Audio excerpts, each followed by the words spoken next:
41 kilo weight के बाद हम जो माला जो हम डेली जाप करते हैं, जो जाप कर रहे हैं उस मालाओं को हम अलग रखते जा रहे हैं। जब आखिरी का जब समय टाइम आएगा उस टाइम पर जो है 1 महीना पहले से जो है वो रुद्राक्ष वो धारण करेंगे। 1100 माला और जो है इसमें जुड़ेगी। तो उस महाकुंभ में और इस महाकुंभ में दिन रात का फर्क है। दिन रात का फर्क है? बिल्कुल है जी।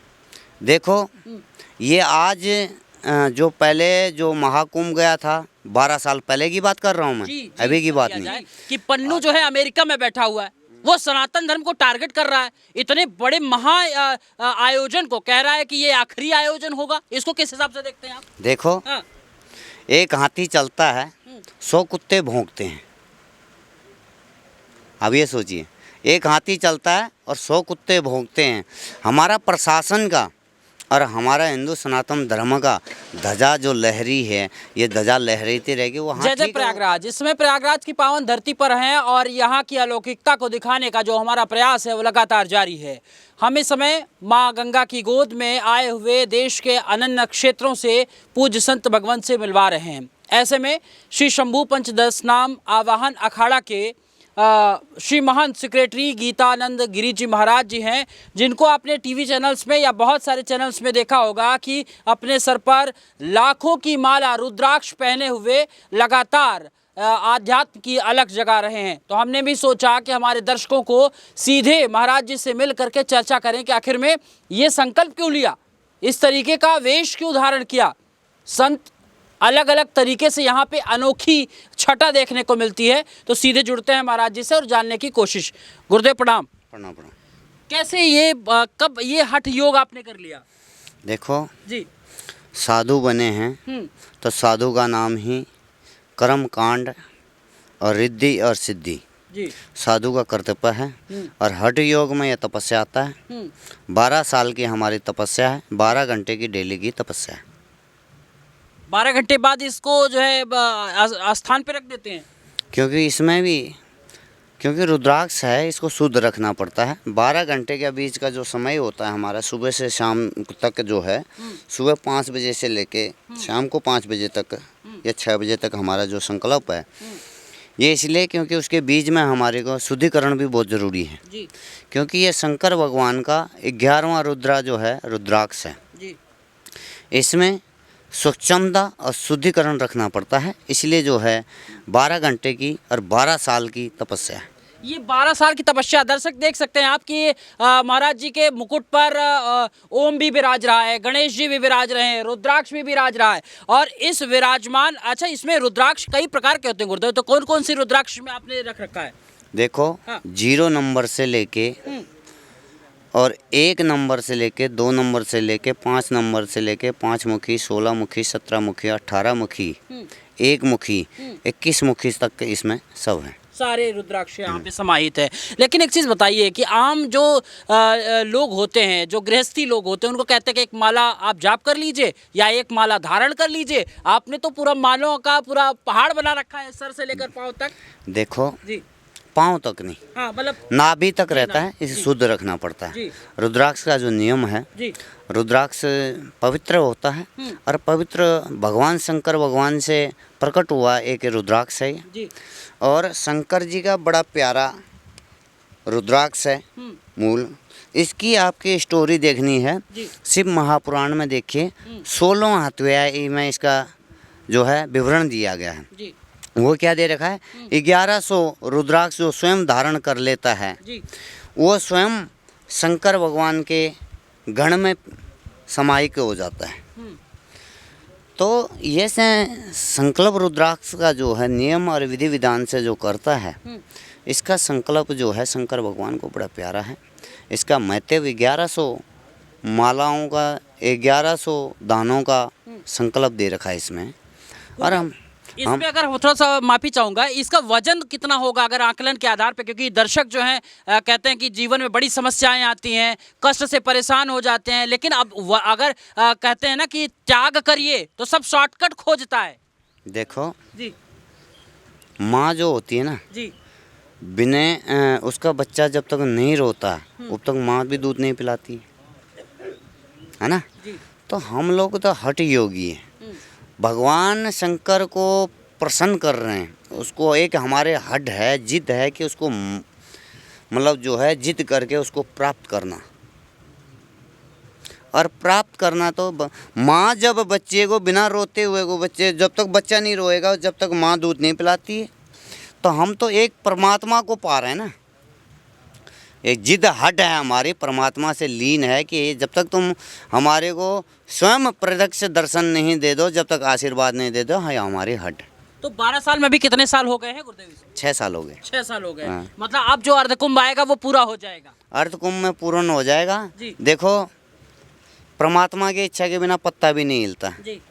क्या पता कैसा क्या हो जाए, शरीर है, जीवन है, प्राण कब निकल जाए। 12 साल की हमारा संकल्प है, उसकी गुरु महाराज की इच्छा है, आगे कहाँ तक ले जाएगा।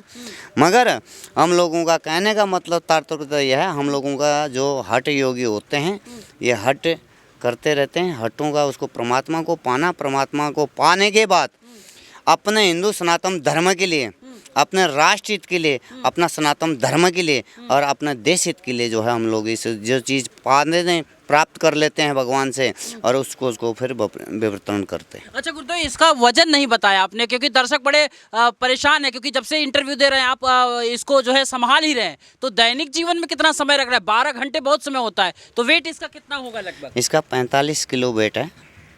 45 किलो? 45 किलो वेट है। और अभी जो हम लोगों को क्या है, ऐसा नहीं होता है, रुद्राक्ष का एक नियम होता है, एक मर्यादा होती है जी। अभी जो हम लोगों के हमारा 1.25 लाख रुद्राक्ष का संकल्प था। 1.25 लाख से जैसे आप लोग जैसे सेवक भगत आए कि गुरुजी हम एक माला हमारे धारण कर लो, एक हमारे तरफ से वो कर लो, तो ये चीज़ें ऐसा होता है। मालाई में हम लोगों को दान जो चढ़ती है 12 से 24 घंटे तक के हम उसको रखते हैं, उसके बाद तो उतार देते हैं, क्योंकि वेट 45 किलो हो जाता। 45 किलो वेट में मतलब आप समझते हो कि आवाज़ तक नहीं निकलती है। अब अभ्यास हो चुका है गुरु महाराज की कृपा से, और गर्दनों से और शरीर तक कुछ ऐसे हैं दिक्कतें आती हैं, वो मेंटेनेंस गुरु महाराज की कृपा से सारा कुछ हो रहा है।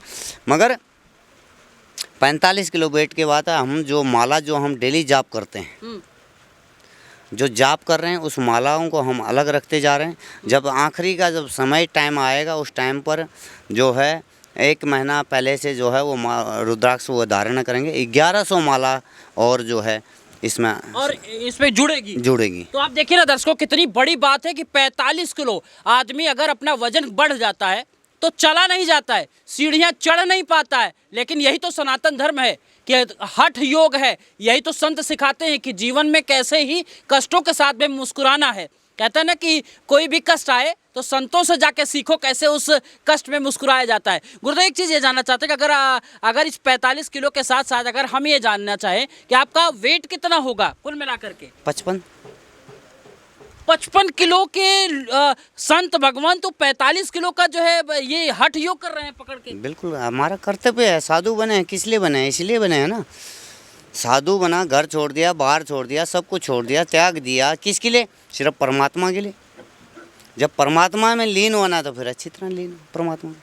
आप ये आकलन लगा सकते हैं कि जिनका वेट, जिन महाराज जी का वेट 55 किलो है, वो 45 किलो का ये भगवान एक तरीके से अवतारी मान लीजिए, भगवान महादेव का एक प्रसाद, ये 45 किलो का प्रसाद लेकर रखे हुए हैं। और जो भी संत महाराज के दर्शन के लिए आ रहे हैं, जो श्रद्धालु हैं, जो देना चाहते हैं कि महाराज जी मेरी भी इच्छा है, मैं भी चाहता हूं कि मेरा दिया हुआ एक प्रसाद जो है आप उस हठ योग में सम्मिलित कर लीजिए। अच्छा, एक चीज़ ये जानना चाहते हैं गुरुदेव कि यहाँ कब से आए हैं और इसके अलावा आपका स्थान कहाँ पे है? देखो जी, यहाँ हम लोगों को आज पूरा 1 महीना 12 दिन हो चुके हैं, और 1 महीना 12 दिन में हमारे जो दिनचर्या हैं, जो कर्म कांड हैं, जो देवी देवता स्थापना, यहाँ अखाड़े की व्यवस्था संभालना, अखाड़े को सारी चीज़ें वो करना, वो हम लोगों का कर्तव्य है। अखाड़े के साथ साथ में पदाधिकारी हैं हम लोगों को, सब जो साधु नागा फोर्स लोग आ रहे हैं उनको जगह देना, उनकी व्यवस्था करना, उनका रहने सहने का सारा सिस्टम देखना, वो हम लोगों का कर्तव्य है। 1 महीने से पहले आए हुए हैं, और हमारा जो है पेशवाई हुई थी और पेशवाई में आने के बाद अब महात्मा लोगों का कुंभ का जो कहते हैं बिल्कुल बच चुका है। अब जो है सब महात्मा आने जाने लग गए हैं, सबको सारी व्यवस्था ये भी कार्यकर्ता में हम लोग देखते हैं। अच्छा गुरुदेव, आपने सनातन धर्म की बात कर दी अभी चर्चा करते करते, तो आपको क्या लग रहा है, थोड़ा सा राजनीतिक चर्चा में भी आपका मार्गदर्शन चाहूँगा। कुछ लोग ये कह रहे हैं विपक्ष पार्टी के कि भाई इसके पहले जो महाकुंभ हुआ था उसकी दिव्यता और आज दिव्य है ही नहीं, आज तमाम प्रकार की समस्या आ रही है। देखो जी राजनीति का हम हैं और देखो साधु के लिए सब एक समान होते हैं, मगर बात अगर किया जाए उस महाकुंभ में और इस महाकुंभ में दिन रात का फर्क है। दिन रात का फर्क है? बिल्कुल है जी। देखो ये आज जो पहले जो महाकुंभ गया था 12 साल पहले की बात कर रहा हूँ मैं, जी, अभी की बात नहीं। जी। अर्ध कुंभ आया था, उसमें भी योगी जी और मोदी जी का सहयोग रहा था और बढ़िया प्रोग्राम था। और आज जो हम लोग इस छत के नीचे ये टेंट जो दिख रहे हैं आप दिखाइए ये भी जी। क्योंकि ये जो टेंट जो दिया हुआ है ये छत के नीचे जो दिया है ये सरकार की व्यवस्था है।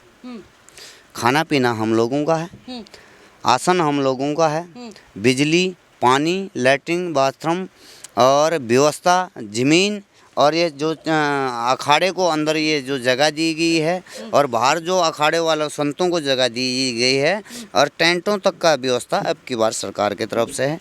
ये बात हम नहीं कहेंगे क्योंकि सत्य जो है वो सत्य बोलेंगे, सत्य जो है वो सत्य बोलेंगे। लेकिन गुरुदेव एक चीज़ और जानना चाहते हैं कि हर बार ये कहा जाता था कि भाई हिंदू तो उनका बड़ा पर्व है ही, वो यहाँ पे श्रद्धा के साथ में आते ही हैं, तीर्थराज प्रयाग में अपनी जो है धर्म की आहुति देते हैं, लेकिन उसी के साथ में जो हमारी तहजीब थी, लोग कहते हैं जो हमारी संस्कृति थी, मुस्लिम समाज के लोगों को ना आने देने पे क्या कहना चाहेंगे आप?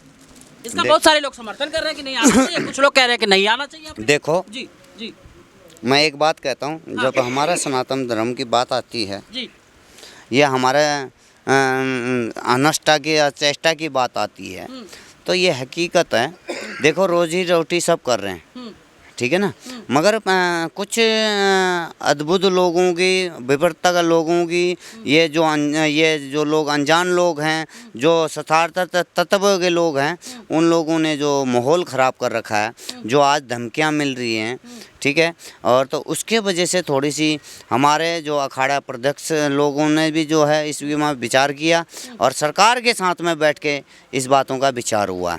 ठीक है, अपना अपना सनातन धर्म है, अपना अपना रक्षा है, अपना अपना धार्मिक कार्य है, तो उसमें हम लोगों ने इसलिए क्या है कि हम लोगों को जो धमकियां मिली हुई है उसके वजह से हम लोगों ने इस बात का मांग रखा है, क्योंकि हर एक तो छटाई हो नहीं सकती और हमारा सनातन धर्म होते हुए, सनातन होते हुए हम लोगों का फर्ज भी है, यह हमारे हक है और हक को किसी के मतलब बाइकिनार करने का अधिकार किसी का नहीं है, किसी का नहीं है। अच्छा गुरुदेव, जब ये बात आ गई तो एक चर्चा और भी कर लिया जाए कि पन्नू जो है अमेरिका में बैठा हुआ है, वो सनातन धर्म को टारगेट कर रहा है, इतने बड़े महा आयोजन को कह रहा है कि ये आखिरी आयोजन होगा, इसको किस हिसाब से देखते हैं आप? देखो एक हाथी चलता है 100 कुत्ते भौंकते हैं।